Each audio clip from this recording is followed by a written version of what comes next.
their biblical responsibility on how to raise their children in admonition to the Lord. Importante, atong masabtan na kamo man gyud ang magpatubok sa inyong mga anak. Sa mga parents nga naadinhi, ato man gyud i-raise up ang atong mga anak sa unsang pamaagi. Kinahanglan nang ba mahimo silang professional? Kinahanglan nang ba nga mahimo silang maayo ni kalibutan? Wapo ilang silina, wapo ilang sapatos, nasa ilang kotse, nasa ilang wapo nga eskwelahan. Importante man. Pero let's remember na dapat we will raise our children in a biblical manner. Dapat ato silang patubuon uban ang pagtulunan sa Biblia. Now, let me advise parents who are here, if you cannot teach your children biblically, bring them to Sunday school. Bring them to the church. Wala'y laing magdala kanina sa church. Ang dili, ang ginikanan. Ang ginikanan na pirmi ginadala ang ilang anak sa iglesia o sa church, ang ilang anak ang tamnan sa pulong sa Diyos. Na tendency o ang makita sa mga anak na wala na faithful ang ilang ginikanan sa pagpangalagad, naay dako ang tendency ng ilang anak dili po mangita o church, mangita o tinatawag closeness o faithfulness sa pagpangalagad sa atong na Diyos. That's why every family is encouraged to adhere and to be serious in the biblical responsibility that is taught by the Lord in His Word. Brothers and sisters, we are gathered together here in the presence of God and in this company in order to dedicate Zacchaeus P. Puso into becoming a part of our Christian family. Let us therefore come to the Lord and present to ourselves the ninong and nina that are being invited for this moment. Ako ginamyo ang tanang mga ninong o nina dahil kami kayo na palista diri isoon, no? Mutindog mo, makita nato na you are part of the witness, no? And may naman mo, pwede mo magawa sa inyong Quranan, and I want you to come forward because you will be important part in dedication because you will be witnessing and you will be confirming. You will be confirming, inyong i-confirm sa inyong kaugalingon ang inyong pagdawat ng inyong responsibility. Ang pagiging ninong o ninang, dili tani ng inyong mari or kari. Pagiging ninong o ninang pagdawat sa responsibilidad na ihatag sa Biblia ala parents. Labaw ang parents kay sila ang direct na involved sa bata, pero ang godparents, importante po tulong kay God, ang inyong pagka-parent, no? Meaning to say, ang inyong i-confirm na responsibility, dili siya physical, dili siya financial, so dili ay obligasyon sa godparent na mahatag o regalo on birthday o Christmas, ay dili man financial o physical ang ilang responsibility. Spiritual man kay God parent. So, dili mo required muhatag o regalo. Pero kung muhatag mo, kasalamat gihapon. Kung muhatag mo, addition nato, dawaton yun na ni Zacchaeus, no? Kalipay na ni Zacchaeus. Pero ang inyong i-confirm, dili ko mag-promise na every year I need to give a gift. Dili na mao ang atong i-confirm.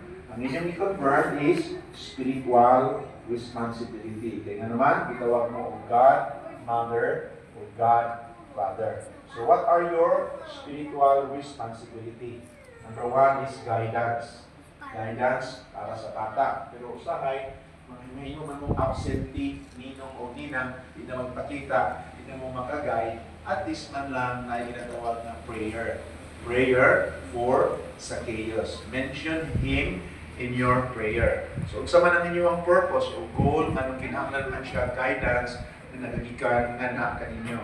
Because a child cannot see God. And even us, we cannot see God because God is Spirit. No?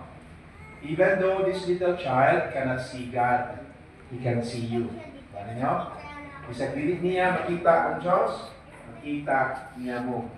Kunya, pagtanaw niya nga anak kaninyo, kamo ang isugo sa Diyos na mapakita siya kung kinsa ang Diyos para kaniya. So, it's a spiritual guidance. In order to make sure that Zacchaeus will grow na naay faith na sa ating Panginoon Diyos. Nakuha ninyo? Makita niyo mas si Zacchaeus, wala na simba-simba, kamo ang mag-remind, no? Inaanak, pray ka pa rin ba? Nagsisimba ka pa rin ba? Diba? And that's a biblical responsibility, no? So, hindi lang pala ito pagiging ninong at pagiging ninang, but you will be confirming your responsibility to the Lord, no? So, ang tanong, Pastor Tam, paano po siya mag-guide spiritually na ako nga mismo kailangan din ng guidance? Di ba may ganung mga situation? Don't worry, hindi naman. We serve a grace church does not condemn and does not judge. No? Siguro let's just take it as an opportunity that, well, you are chosen. You are not just chosen by this couple. I know you are chosen by God. He has a purpose, no? Marami pa naman time na babawi, and then siguro ma-remind din sa inyo na one of the most important thing sa kinatatayuan nyo ngayon na dapat matanggap at na-exercise ninyo is your relationship to God and your divine appointment with God as a personal person. So that's okay ni Lord, no? Sabi sa Bible, He doesn't want anyone to perish. At yung salvation, hindi naman about religion. Ang salvation, well, I'm a Christian, I'm dogmatic about this. Salvation is about have faith in Jesus. Naniniwala ka kay Jesus Christ na siya namatay at nabuhay para sa kaligtasan ko. Do you believe in that? Naniniwala ko tayo lang? I will not force. But you need to believe in that Jesus died and Jesus rose for my salvation. So that's the number one you confirm. And secondly, you should confirm that you should accept the responsibility to be a guide of this little child as he grow having a good relationship with the Lord. Now, tatanungin ko kayo, Ninong and Ninang, are you confirming? Are you accepting the responsibility to become a godmother and a godfather to have spiritual guidance for this little child? Hindi ako makikita rin yung pagtando. Yes, Pastor? Hindi na ako naimata sila. Hindi na, Pastor, kung kabalo, hindi na ako mga kumari kong pantilan, no? Eh, pwede pa ka mga atras, no? Pero hindi na pwede. Mga naihaw na ang gitsor, no? Kasi nagasto si Ninyo, no? Ninyo pang bawin. But it's a joy to be chosen, not just by these parents. You are chosen to be a representative of God for this little man. Thank you very much, anak ninyo. And to the parents, Ninyo and Dayan. Ninyo and Dayan. Kaya kompleto na. Anang may guwapo na babae, anang may guwapo na lalaki. Tumagan pa, dili na. I'm sure, bantay lang ka. Ngayon nila, ang kamagulangan is, ano siya, plano bitaw na. Plano ng first child. No? It's a product of, plan. Ang ikaduha daw is a product of accident. Tama din eh. So, it's a gift mix sa Diyos na nakalina. So, at least kabalo ka na, ninyo, no? Dayan. Kung saan magiging papa o magiging mama, no? Kung saan dapat priority sa ginabuhi. So, una, dahil yung priority ninyo, di ba? Dahil ang priority sa ginabuhi. Laag, kiat, sa kaugalingon. Pero ang imuhang pagtrabaho ninyo, ang imuhang pagkanago, ay na. Hindi na para sa kaugalingon. No?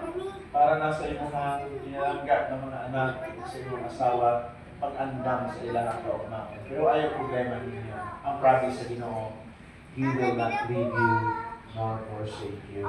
Dili mo niya pasagdan. Dili niya pasagdan ni inyong mga anak magugman. Dili niya pasagdan ni inyong mga anak, dili makaeskwela ni. And with faithfulness, pagpangalagat sa Ginoo, they will be blessed by God. They will have a future. Tungkol kay dili kamo ang naggunit sa kaugmaon ni mga bata. Si Jesus ang naggunit sa ilang kaugmaon.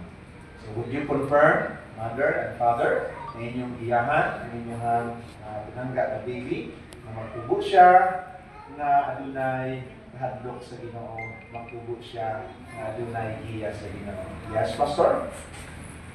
Okay, no? Thank you for that. So today, brothers and sisters, we will come to the prayer of dedication. And as I pray, go with me, no?